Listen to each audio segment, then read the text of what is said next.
All right, what's up, my brothers? So in this video, I'm going to be addressing a sponsored request from a viewer. His title says, Rules for the Beta, which is me, is what he's saying. This is particularly insidious. You're going to see why in a moment, and I'll explain what's going on and what potential remedies are to a situation like this. It's not good. Anyway, he says, I'm going to skip his name, even though he said I could mention his first name. I'll give you blah, blah, blah, blah. So I read your book. I listen to your channel frequently. Help me understand myself and feel validated. He says, I have a intimacy kink where I like to give, how am I going to phrase this, backdoor intimacy. I think that'll make sense to you guys if you're an adult. Once in a while, he says he likes this. It's always been a thing that he digs. Fine. He says, I think my ex-fiance gave this to me as she was into it. I don't want a steady diet of it, but it's a freaky thing here and there that I do enjoy. And he says, my wife hates it. So I never ask her, and the handful of times we've done it, since we've been married, which has been over 15 years now, he says she's initiated it, and usually when she's drunk. Isn't that interesting? She says it hurts and that it's unnatural. He goes, that's fair. She has her full bodily autonomy.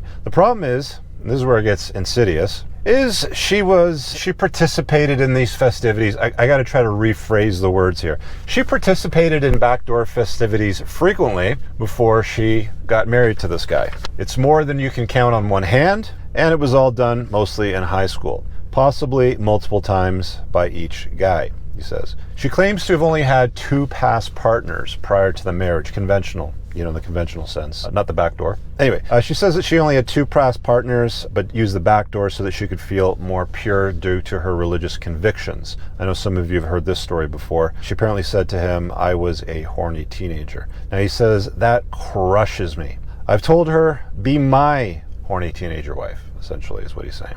And then he says, watch the rage ensue after that. Now, here's where it gets a little on the offside. For the most part, I don't really care about her past until I'm reminded that I have the rules, but the alphas had all the goodies for free. Recently, somebody from her past popped up. He didn't even date her, and he was one of the guys that participated in the backdoor festivity. So this is bothering this guy tremendously. He says, I saw him at our son's school as his kids attend there as well. She made an overt comment to me that she was surprised that he didn't say hi to her. This triggered me and brought back feelings of being the beta bob provider husband that I am. He says, I'm not an alpha male. I wish I was. I'm not particularly tall. I have a full head of hair.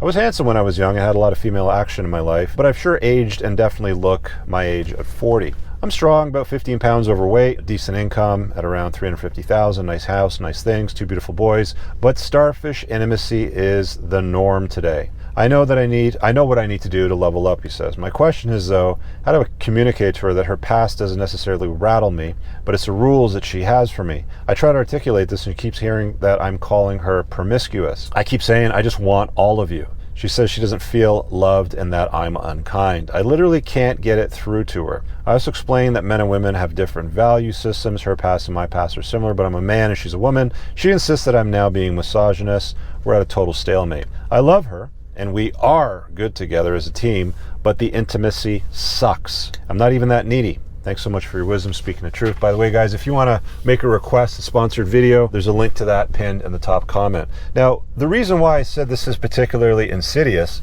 is because she's essentially rubbing it in his face. Ladies, if you've done stupid things in the past that you're unwilling to do with your husband, don't rub it in their face. Don't mention it over and over again. Don't go to a high school event and point out a guy that you gave something to him for free that you're refusing to give to your husband, or that you complain that you don't want to give it to your husband because it's now unnatural somehow. It was natural before when it was something that you wanted to subscribe to an organized religion, or you wanted to circumvent a specific law when it comes to your organized religion, but you're now denying that of your husband. The guy that makes $350,000 a year, the guy that has provided you with children, the guy that provides a roof and a household and a life for you, you're denying it to him, but you gave it away for free to other guys. Ladies, it is a very, very bad idea to rub it in the face of your husband. Now, I think this guy knows why it's happening, as do many of you viewers today right now watching this, and it's because she didn't marry her first choice. This is almost always the case. This is almost always what it boils down to. When a woman has genuine burning desire, she's willing to do anything for that guy on an ongoing basis. She will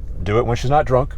She will do things to placate and please you that you know that you like, and with enthusiasm. and not call you a misogynist and not suggest that you're being mean or unkind or whatever, language is being used in such situations like that. Now, the reaction is often, well, what do I do? How do I fix this? And I'll be completely honest with you. The fact that she's rubbing it in your face like this and the fact that it's been going on this long, you're going to have to get to the point where you surrender to it. And there's a number of different ways to handle it. So let's take a look at it from different angles. It's funny because I had this conversation with a few of my boys.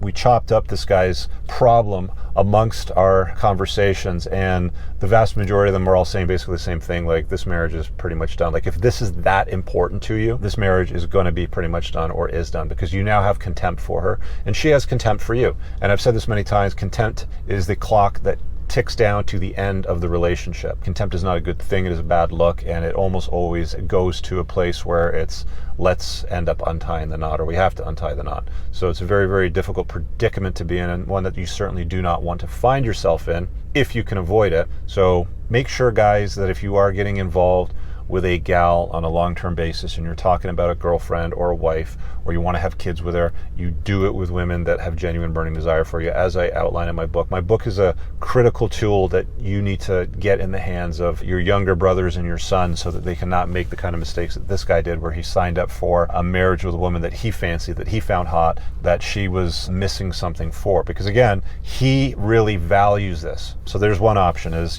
this is pretty much a done relationship. Surrender to it, like I mentioned earlier, and just accept that you're not going to get it. The other option is you can just tell her, look, man, this is really important to me. I've enjoyed it in the past. It's my kink. It's my thing. If you're not willing to participate in the festivities, I'm going to have to go find that somewhere else. And that might seem unkind or odd or bizarre to hear, especially from me. But at the end of the day, if it's that important to you and you really want it, but you still value your family and you still value all the things that you guys do, you might be surprised at the contingent of women out there that might just say, okay, fine. Just don't bring home any diseases. Don't knock anybody up. I don't want anybody knocking on my door. Hey, I got Rich's kid. Surprise, sort of thing like that. Don't embarrass me. Don't take her on vacations. Definitely don't take her to any of the restaurants that we frequent that family and friends might see you two at. Keep it on the down low. Simple as that. You might be surprised. There is a contingent of women out there that just be like, I don't want to do it. I hate it. Go find it somewhere else. Just don't tell me about it, right? So there's that option. You're not going to be likely to persuade her to do it. This isn't something that you're going to want to take to marriage counseling or some nonsense like that. That's not going to solve the problem. It's a matter of either tying the knot, go into a new relationship, which is unwise if you have small children. You're far better off raising those kids until they're adults, surrendering to it and just accepting that it's not an option to you, or going and getting it somewhere else. So that's really what you can do, guys. This guy is really disturbed by this. There's certain things in this that I wasn't able to read aloud because of the language that was used, and I'm trying to keep this clean for the public on the internet. But it's incredibly important to understand that if you have a kink, if you have a fetish, if you have something that you like, and in the leading up to phase of children, because everybody wants a family, it seems, or most guys, seem to want to have kids at some point. If you want to remain intact as a family with that woman and live together and raise the kids together, you need to have a chick that's a real good fit. And I'm sure he had a pretty strong indication from the start, from the get-go, that she wasn't that fit. So what do you guys think? Leave a comment below, pinned in the top. Again, a bunch of useful links. You definitely want to check out the School of Unplugging, which is a school community that I've set up that has 35 hours plus now of content that's exclusive to that school that I've never published anywhere else. So go check that out. The price goes up over time, and the next price increase is probably going to happen very, very soon. See you guys later. Peace out. I don't ever slow up, no I don't take shit. I got no love for the fakeness. If you wanna play tough and wanna hate this, I'll always show up.